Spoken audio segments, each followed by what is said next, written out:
बच्चों, let us read the question. The question says that we have a body of mass 0.5 kg. कि हमारे पास एक body है जिसका मास है 0.5 kg.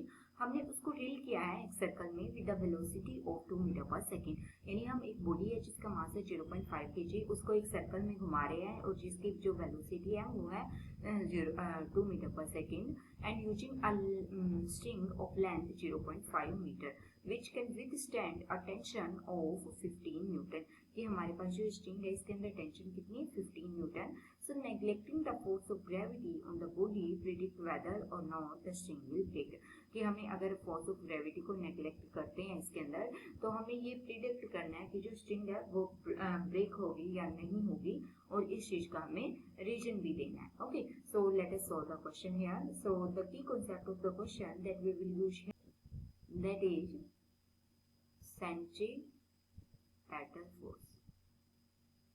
ओके, यानी कि जो फोर्स सेंटर की तरफ एक्ट करता है that is called centripetal force. इसमें हम क्या कर रहे हैं, जैसे हमारे पास कोई बॉडी है, ये हमारे पास एक बॉडी है और इस बॉडी को हमने किसी एक स्ट्रिंग से बाइंड कर रखा है.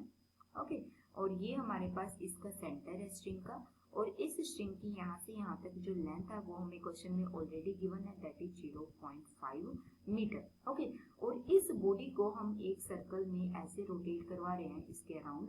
ओके, सो रोटेशन में हमारे पास क्या होगा कि हमारे पास जो टेंशन है इस स्ट्रिंग के अंदर that is T tension in the string that will act towards the centre and this is equal to 15 newton. Okay, so इसकी वजह से यहाँ क्योंकि हम इसको एक सेंटर में रोटेट करवा रहे हैं तो यहाँ पे एक फोर्स एक्ट करेगा that is centre of total force that we will use here. Okay, so let us solve the question. So what is given in the question?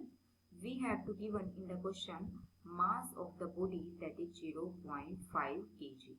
Okay, and velocity of the circle that is equal to 2 meter per second and length is equal to 0.5 meter of the string and tension in the string that is equal to 15 Newton.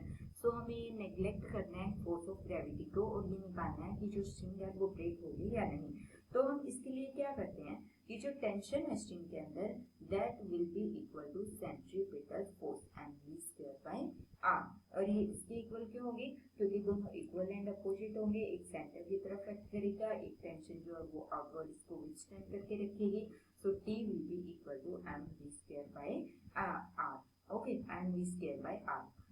mv square by r यानी कि हमारे पास length यहाँ पे होगी इस string की radius यानी कि सर्कल की रेडियस जो लेंथ है हमारे पास स्ट्रिंग की that is l.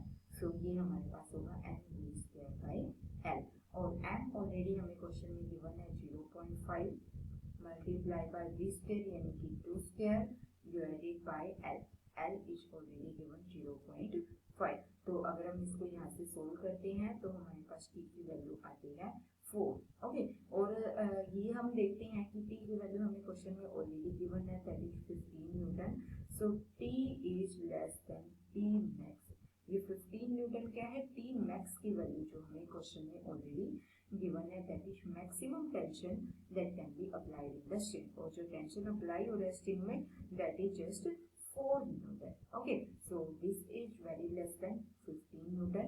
So the string will not break at this time. Okay, so the string will not break.